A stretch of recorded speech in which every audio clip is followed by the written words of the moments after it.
right, let's kick things off with rule number 1, overcome fear. I feel like when you undertake any big task, you kind of have this crisis of faith in yourself, and you're like, I can't do it. I just can't. So I had that, and for a brief moment, I was like, I guess I'm not going to do the role. I can't do nudity, and I would never be good enough for this anyway. And then the thought occurred to me, oh, I guess who's going to play it then? And then that just infuriated me, the thought of someone else playing my role. I was like, well, they couldn't possibly do the role. No, I have to do it, because no one else could possibly do the role. So yes, no, I had my moment of my crisis of faith. Rule number 2, persevere. And did you realize that Neighbors was a springboard when you were doing it, or were you kind of like... It took a couple months to realize. I mean, I was 17 at the time. I just finished high school 2 months earlier. And I'm now living in Melbourne. I mean, I was playing catch up really quickly anyway. I was living on my own in a new city where I'd never met anyone, 2-hour flight away from anyone I knew, and I had no money, and I was just trying to find couches to sleep on at that point. Plus, before you're 18, you can't sign up and get electricity bills and stuff like that, so no one would rent a place to me. I didn't have any money. The whole thing was I was just trying to keep my head above water at that point. And then once it settled in, I kind of got settled there, and I was working constantly. Then that's when I thought oh yeah, I've seen people make the jump from here to America. So my choices are either stay on, be good enough to stay on this show for decades, the way some cast members have, which you'd have a lovely life in Melbourne, or you screw it up and you get fired, which I obviously didn't want to take that option, or try and make the transition to the American industry, try and move to LA and do pilot season, as I had seen a few cast members do at that point. So that was my goal. Any fear when you made the flight? Yes, but it wasn't as scary. Yes, definitely, but it wasn't as scary as that first move to Melbourne. That first move to Melbourne was terrifying, because I was just, like I said, I didn't have money at the time. I didn't have any. I didn't know anyone. At least when I moved to LA, when I did that flight to LA, I knew 2 people there already who had already been on Neighbors, and I had my money saved. So if anything went really wrong, I knew I could afford to get in a cab, drive to the airport, and buy a ticket home. And so that's all I needed to know. I was like, cool, I'm sweet. Whatever happens, if anything goes really wrong, I can always afford to fly home. It'll be fine. And did it ever, once you got here, did it ever seem like anything was going really wrong, or? Yeah, there's obviously the ups and downs, and the crazy. As anyone who's moved to a new city before, I'm sure they've had crazy experiences. So I had all that for sure. But no, it was fine. It would have had to take a lot to make me fly home. I was like, I will not be a failure. I came here, and I'm not going home until I've made it in this business. So. Rule number 3, follow your instinct. When you kind of arrived on set, that you had this amazing confidence and kind of... I'd call it bossiness more than confidence, but yeah, no, the thing about Margot, she is absolutely certain of who she wants to be and what she wants to do. But she's absolutely certain of who she wants you to be and what she wants you to do too. So that was fun in the scenes. And she would say, no, not dude, I'm sorry, hold on 1 second. Do it, no, I've made a couple movies, Margot. I have some ideas too. I bet you quite liked that. No, you know what's great? She's right most of the time, which is fantastic, right? 90% of the time, if something doesn't feel right to her in a scene, it's correct, but I'm a man, I gotta go against it anyway. So, but her instincts are really brilliant. She can't always say why it doesn't feel right. She just says, just do it the way I said, So I learned to do that. But it was really, really fun working with someone with that level of instincts that was so different than my own. Rule number 4, my personal favorite, be prepared. How do you prepare for a role generally? For I, Tonya, obviously you had to learn to ice skate, and was that part of the appeal of the role? Was that you would have to dive in and learn this, or was it sort of the thing you had to do in order to play the part? Yeah, no, I get excited with every character when there's a skill set you get to learn for it, and we're so lucky and spoiled in that they get someone really good to teach you how to do it too, so it's nice. Like when I did Focus, I had a real life pickpocket teach me how to pickpocket. Like I was like, this is exciting. Have you I can use these in my Wait a life. second. I have all your phones and watches. Check your pockets. No, so that was exciting, but I mean, that's mechanical preparation. That just, you put the hours in and it pays off. But beyond that, I am kind of like a crazy person when I prep. I do timelines and backstories, and I work with a dialect coach and a movement coach and an acting coach, and I need to do a lot before I show up to set so I can throw it all out the window when I get on set. But if I hadn't done all the work beforehand, I would just be too scared to. Did you watch a lot of footage of Tonya Harding? I've watched every single piece of footage there is on her 1,000 times over, and I had a voice in my iPod. I'd go to sleep listening to her. I mean, I lived in Tonya land for a long time.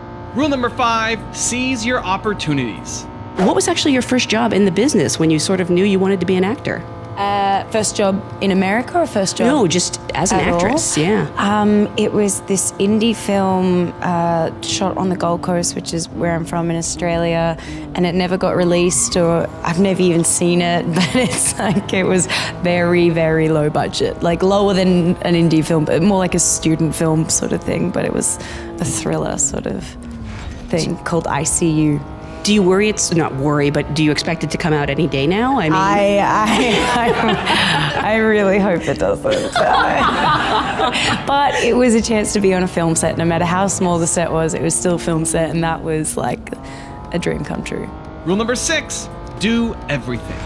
I haven't actually been given a piece of advice that I can recall right now, but I guess when anyone asks me, like, what should I do? I'm just like, just do anything. Anything will lead to something else, and you just got to get out there and take a chance. Even if it's unpaid work, whatever it is, it will lead to something better, so do everything. Do everything. Yep, do it all. Rule number 7, immerse yourself in what you do. I had never seen this film as a love story, and then Sebastian kind of played Jeff in such a way that it kind of became a really weird love story. We got so carried away that I genuinely forgot that we were on a film set and that I wasn't Tonya and that he wasn't Jeff, and we got into this massive fight. Do you remember this? It's not in the film, it didn't make the cut because it's a bit intense, but we got in this massive fight where he slams my hand into the door, and we got into like a brawl, and essentially I ended up storming off down the street, which was like the end of the set, like it would have been just the road in the real world, and you were coming after me screaming, "Where are you going?" And I think you even said Margot, and then I was like, "I'm going to the hospital because you broke my hand," and it was so ridiculous, and I was so caught up in it, and then I think I punched you in the side of the head when you picked me up. Anyways, it was all crazy, and that ended up being my favorite scene because I forgot that I was acting completely, and I forgot we were on a film set, and nothing makes me like more exhilarated when I genuinely forget that and forget where I am. Rule number 8, control your fate. You've got a production company with your husband and friends now. Yes. Obviously with the Me Too movement and with so much of that going on in Hollywood at the moment, to see a woman producing her own film and starting her own production company and sort of operating stuff from behind the scenes as well as being on camera is really, really lovely for the rest of us. So good, I'm glad. Was that part of the decision at all, or was it just something you It was. I mean, the point of the company was to promote women in film, whether that be through female protagonists or female-led content or through female storytellers. I think if we want to see a change in this industry, we have to have more women in positions of power, and that's when things will really change. And you'll get a more authentic version of a female story sometimes. Yeah. Not always, though. Craig told the story, and he directed women brilliantly. And I've worked with quite a few directors, male directors, who tell female stories wonderfully because they don't see it as a male or female story. They see them as people. But no, it was definitely the driving force behind our company to promote women in film, and to also a chance for me to kind of control my fate a little more and take matters into your own hands a little bit. Rule number 9, stand up for yourself. How do you handle conflict when it arises? I avoid conflict at all costs, and I haven't worked with an actor that I've despised, but I have worked with someone on the production side who I didn't appreciate the way they spoke about me in front of groups. So it took me a couple months, but then eventually I plucked up the courage and pulled them aside and said, you know, you're discrediting what I do when you speak to me like that. and he was really great about it. And rule number 10, the last one before some very special bonus clips, have fun. I had always planned on having a 24-hour party on my 24th birthday, and we did that, and it was here in London actually, and it was just brilliant. It was so much fun, and everyone... What time did you start? We started at 9 a.m. and we went till 9 a.m. So we started in our courtyard where I live with all my flatmates. And we had like a champagne breakfast, and then we moved to a different location, and a different location, we went to Hyde Park, and then we moved to like this bar, and then we moved to another bar, and we had costumes. You had to change costumes the whole way along, and then we went full circle and ended up popping a bottle of champagne again at 9 a.m. in the courtyard. And did anybody bail, or they were there for the whole thing? I've had really stern words with everyone. I was like, if anyone bails and doesn't make the 24 hours, you're dead to me. We all looked wonderful. Yeah. Now I've got 3 very special Margot Robbie clips around going all out, focusing, and going with the flow. But before that, commitment of the daytime. You just watched this amazing video, you learned a bunch of lessons. How are you going to apply it to your life or to your business? What did you learn that you're committing to making a change right now? Leave it down in the comments below. I want to see what you have to say. Thank you guys so much for watching. I believe in you. I hope you continue to believe in yourself, and whatever your one word is, much love. I'll see you soon, and enjoy the bonus clips. And it's not just with like doing a naked scene, but any scene where you feel like you're gonna make a fool of yourself. Wake up, you piece of sh**. I just say like, you gotta go all out. Like you need to fully commit to this, because if you half-ass it, it will look so stupid. But if you do it with complete conviction, oftentimes you can pull it off. So just try to do it with total conviction. I'm a fairly impatient person. So I like to work a lot and I like to work fast, but I don't like overlapping projects. And I've done a bit of that this year where, I'm still juggling, doing press for one film whilst filming another film, whilst doing the ADR for another film, and I kind of like to stick to one character for a finite amount of time and then let it go and move on to the next one. But this year there's been a bit of overlap and juggling, and it's a bit like, Gotta keep bit them of all a in head, there. yeah.